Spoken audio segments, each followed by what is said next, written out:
क्या कोई ऐसा प्रोविजन है, कोई ऐसा लॉ है कि बिना कोर्ट जाए ही हिंदू पति पत्नी आपस में एक अग्रीमेंट के माध्यम से, एक सेटलमेंट डीड के माध्यम से, एक कॉन्ट्रैक्ट करके क्या अपनी शादी को खत्म कर सकते हैं? क्या वो डाइवोर्स ले सकते हैं बिना कोर्ट की परमिशन के, बिना कोर्ट के डिक्री के, बिना कोर्ट के जजमेंट के? क्या ये पॉसिबल है?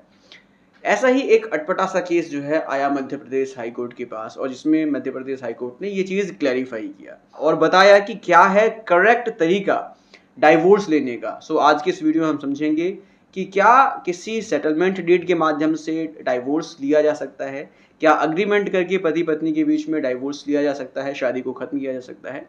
Stay tuned through the video so that you could have a very basic understanding over this situation. अब बेसिकली सबसे पहले हम बात करेंगे उस केस के बारे में, उस जजमेंट के बारे में जो मध्य प्रदेश हाई कोर्ट ने सुनाया, और उस जजमेंट में ये क्लैरिफाई किया कि क्या यह पॉसिबल है कि अग्रीमेंट के माध्यम से ही बिना कोर्ट जाए अपनी शादी को खत्म कर लिया जाए, डाइवोर्स ले लिया जाए। सो बेसिकली ये जजमेंट क्या था, इस जजमेंट में क्या हुआ, पहले समझते हैं। इस जजमेंट का नाम तो आपको नहीं बता सकता क्योंकि फैमिली कोर्ट के जो मैटर्स होते हैं, जो फैमिली डिस्प्यूट के मैटर होते हैं, उसका नाम कोर्ट खुद रिवील नहीं करती, कोर्ट खुद नहीं बताती है। उसका जो ऑर्डर अपलोड होता है वो बिना नाम के अपलोड होता है। तो हम इस केस का नाम तो नहीं जान पाएंगे, लेकिन पहले समझेंगे कि इस केस में हुआ क्या था। पत्नी ने पति के अगेंस्ट 498A में, आईपीसी के सेक्शन 498A में एक एफआईआर रजिस्टर करवाई और उसमें यह आरोप लगाया पति पर कि उसको जो है दहेज के लिए प्रताड़ित किया गया। अब बेसिकली जब कोर्ट में केस पहुंचा तो कोर्ट में पति को बुलाया गया, और पति जब वहां पर आता है तो पति एक ग्राउंड लेता है और उस ग्राउंड में कहता है कि हम दोनों का तलाक ऑलरेडी हो चुका है, हमने आपस में एक अग्रीमेंट के माध्यम से तलाक ले लिया है, और उस तलाक में ये पत्नी ने स्पेसिफिकली कहा था कि वो मेरे खिलाफ कोई केस फाइल नहीं करेगी।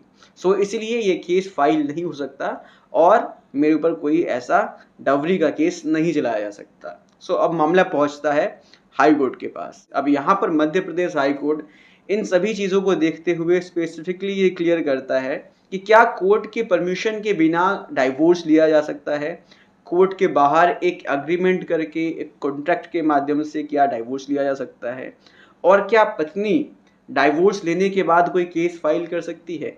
इन दोनों चीज़ों पर कोर्ट ने अपना जजमेंट पास किया। सो अब बेसिकली क्या कहा कोर्ट ने अपने जजमेंट में, इस चीज़ को समझते हैं, जिससे हमें पता चल पाएगा कि क्या कोर्ट के बाहर भी डाइवोर्स लिया जा सकता है। कोर्ट ने कहा हिंदू रीति रिवाज से अगर कोई विवाह हुआ है, कोई अगर शादी हुई है, तो उस पर हिंदू मैरिज एक्ट एप्लीकेबल होता है, और हिंदू मैरिज एक्ट में जो डाइवोर्स लेने का प्रोविज़न है वो 2 सेक्शंस में मिलता है, सेक्शन 13 और सेक्शन 13B। इन्हीं 2 सेक्शंस में ही जो है डाइवोर्स के लिए कोर्ट अप्रोच किया जा सकता है। इन सेक्शंस में जो भी आधार है, जो भी ग्राउंड है, उन्हीं ग्राउंड्स के आधार पर ही पति या पत्नी आपस में तलाक ले सकते हैं एक दूसरे से। इसके अलावा और कोई दूसरा ऐसा रूल नहीं है, कोई ऐसा प्रोविज़न नहीं है जहां पर तलाक लिया जा सकता है। अब इन दोनों सेक्शंस में कौन कौन से ऐसे ग्राउंड्स हैं जिनके आधार पर तलाक लिया जा सकता है, इसको भी समझ लेते हैं। सबसे पहले हम बात करते हैं सेक्शन 13 की। सेक्शन 13 में स्पेसिफिकली 7 ग्राउंड्स दे रखे हैं जिनके आधार पर तलाक लिया जा सकता है। वन बाय वन करके इन सभी ग्राउंड्स को समझते हैं।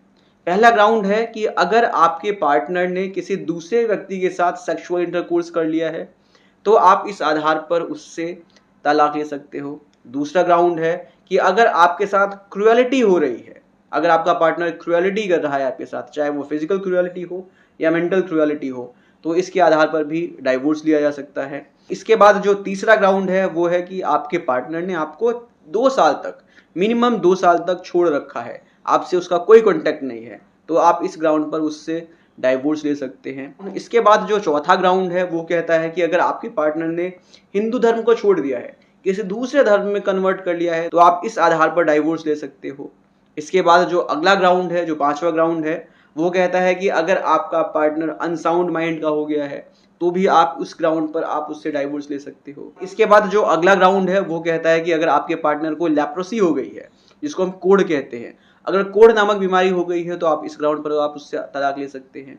इसके बाद जो अगला ग्राउंड है वो कहता है कि अगर आपके पार्टनर को कोई सेक्सुअल डिसीज है तो आप इस आधार पर भी तलाक ले सकते हैं। इसके बाद जो अगला ग्राउंड है वो कहता है कि अगर आपके पार्टनर का कुछ अता पता ही नहीं है पिछले 7 सालों से, तो भी आप उससे जो है डाइवोर्स ले सकते हैं। और जो लास्ट ग्राउंड है वो कहता है कि अगर आपके पार्टनर ने जो है दुनिया को छोड़ दिया है, साधु सन्यासी बन चुका है तो भी आप इस ग्राउंड पर उससे तलाक ले सकते हैं। ये सारे ग्राउंड जो है पति और पत्नी दोनों के पास अवेलेबल है। अगर एक पार्टनर कोई भी डिफॉल्ट करता है इनमें से तो दूसरा पार्टनर इन ग्राउंड्स के आधार पर डाइवोर्स ले सकता है। इसके साथ ही साथ कुछ अलग से भी ग्राउंड्स हैं जिस पर सिर्फ पत्नी अपने पति से डाइवोर्स ले सकती है। मतलब कि कुछ स्पेसिफिक ग्राउंड्स और भी हैं जिसमें पत्नी के पास अधिकार है कि वो अपने पति से उन ग्राउंड्स पर डाइवोर्स ले सकती है। तो ये सेक्शन 13 में कुछ ग्राउंड्स हैं जिनके आधार पर पति या पत्नी आपस में तलाक ले सकते हैं। अब इसके बाद एक सेक्शन 13B भी है। सेक्शन 13B में म्यूचुअल डाइवोर्स का कॉन्सेप्ट है। पति और पत्नी अगर अग्री हैं आपस में तो वो एक दूसरे से म्यूचुअली कोर्ट अप्रोच करके साथ में कोर्ट अप्रोच करेंगे और एक म्यूचुअल डाइवोर्स पिटीशन फाइल करेंगे और वहां पर आपसी सहमति से एक दूसरे से तलाक ले सकते हैं। तो ये है सेक्शन 13 और सेक्शन 13B जो बेसिकली बताता है कि किस तरह से हिंदू पति पत्नी आपस में डाइवोर्स ले सकते हैं। इन दोनों सेक्शंस के अलावा कोई दूसरा ऐसा प्रोविजन नहीं है जिसके माध्यम से डाइवोर्स लिया जा सकता है। सो अब आई होप आपको धीरे धीरे चीजें क्लियर हो रही होंगी कि कोर्ट ने यहाँ पर ये क्लैरिफाई किया कि एग्रीमेंट के माध्यम से, एक सेटलमेंट डीड के माध्यम से या कॉन्ट्रैक्ट करके डाइवोर्स नहीं लिया जा सकता। अगर पति पत्नी को डाइवोर्स लेना है तो उसको कोर्ट अप्रोच करना ही पड़ेगा और कोर्ट के माध्यम से ही डाइवोर्स होगा। तो यहाँ पर ये चीज़ क्लियर हो गई। अब आपको भी आंसर मिल गया होगा कि कॉन्ट्रैक्ट करके या एग्रीमेंट के माध्यम से डाइवोर्स नहीं लिया जा सकता है। अब इसके बाद मध्य प्रदेश हाई कोर्ट ने दूसरी चीज़ भी क्लियर की कि क्या पत्नी डाइवोर्स लेने के बाद भी कोई केस फाइल कर सकती है पति के अगेंस्ट। इस पर हाई कोर्ट ने बोला कि ऐसा पॉसिबल है, बिल्कुल किया जा सकता है। अगर पत्नी ने डाइवोर्स ले लिया है तो उसके बावजूद वो दहेज का केस या क्रुएलिटी का केस या डोमेस्टिक वायलेंस का केस पति के खिलाफ फाइल कर सकती है। इसके पीछे हाईकोर्ट ने तर्क दिया कि ये जो सारा इंसिडेंस है ये सब डाइवोर्स लेने से पहले का हुआ है। जो भी क्रुएलिटी उसके साथ हुई है, जो भी डोमेस्टिक वायलेंस हुआ है, सब डाइवोर्स लेने से पहले हुआ था। तो उन सभी के लिए वो डाइवोर्स लेने के बाद भी केस फाइल कर सकती है और अपने पति को या उसके घर वालों को जिसने उसके साथ डोमेस्टिक वायलेंस या क्रुएलिटी की है उनको सजा दिलवा सकती है। सो आई होप अब आपको ये सभी चीज़ें क्लियर हो गई होंगी। एक सेटलमेंट डीड या एग्रीमेंट के माध्यम से कोर्ट के बाहर नहीं लिया जा सकता। आपको अगर डाइवोर्स लेना है तो आपको कोर्ट अप्रोच करना पड़ेगा और कोर्ट के मोहर के साथ ही, कोर्ट के स्टैम्प के साथ ही आपको डाइवोर्स मिल सकता है।